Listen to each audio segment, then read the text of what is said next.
मानव की देह, मनुष्य का शरीर, ये भी नहीं आ रही है।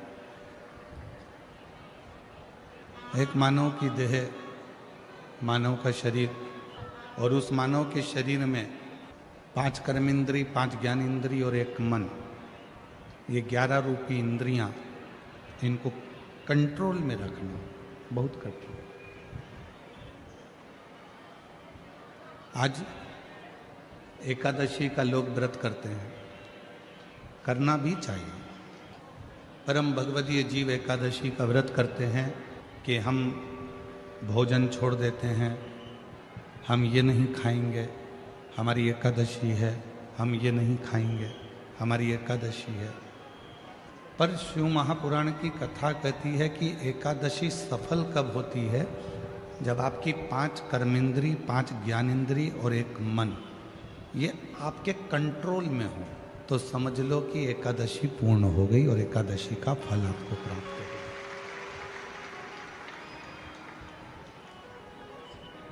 अब हमारी इंद्रियां हमारे कंट्रोल में नहीं है। नेत्र गलत देख रहे हैं,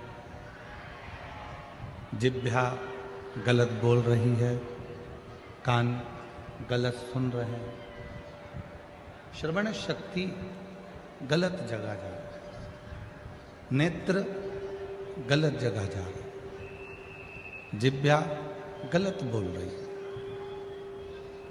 जब ये हमारी इंद्रियां हमारे कंट्रोल में नहीं होंगी, जब ये हमारी इंद्रियां हमारे संयम में नहीं होंगी, तो हम कितना भी व्रत कर लें, हम कितना भी उपवास कर लें, हम चाहे कितने भी भूखे रह लें, तो भी उस व्रत का फल नहीं मिलेगा।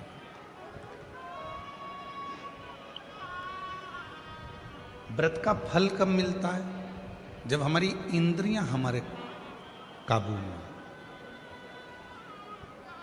कि नेत्र दिए रे तूने दाता बन के, नेत्र दिए रे तूने दाता बन के, और कभी नहीं दरस कियो, दयालु मैंने अवगुण बहुत कियो, अवगुण बहुत कियो, दयालु मैंने अवगुण बहुत कियो।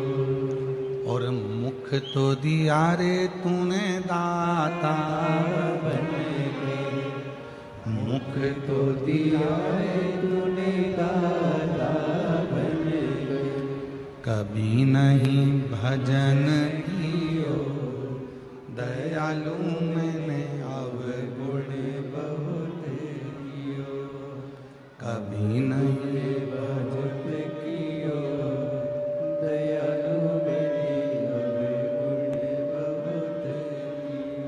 अवगुण बहुत कियो, दयालु मैंने अवगुण बहुत कियो।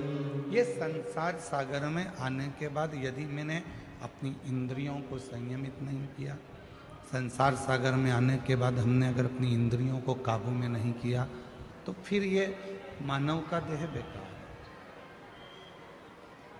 फिर ये मानव का देह बेकार। अगर हम अपनी इंद्रियों को काबू ना कर पाए, प्रेशर खोलो, प्रेशर नहीं आ रहा, अंदर भी नहीं आ रहा, बाहर भी नहीं आ रहा, अपनी इंद्रियों को काबू करा, तो समझो कि हमने एकादशी का व्रत किया।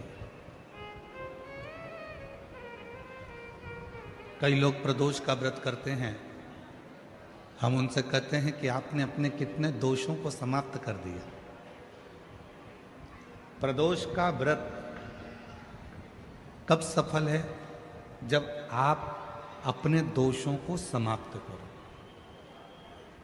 मैं गुस्सा नहीं करूंगा, गलत व्यसन नहीं करूंगा, गलत बात नहीं बोलूंगा, गलत चीज नहीं खाऊंगा, अपने दोषों को समाप्त करो। और जब हम अपने दोषों को समाप्त करते हैं, जब हम अपने दोषों को बिल्कुल शून्य पर लाकर छोड़ देते हैं तो समझो कि हमारा प्रदोष का व्रत सफल हुआ। तब समझें कि हमने प्रदोष का व्रत किया। हमारे भीतर के दोष समाप्त नहीं हो रहा है और हम सोचें कि व्रत कर लें उससे भगवान राजी हो जाएगा, नहीं हो सकता।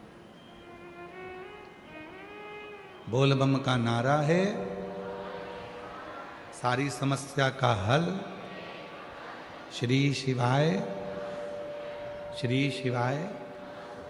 अपने भीतर के दोष को जिस दिन हमने समाप्त किया उस दिन परमात्मा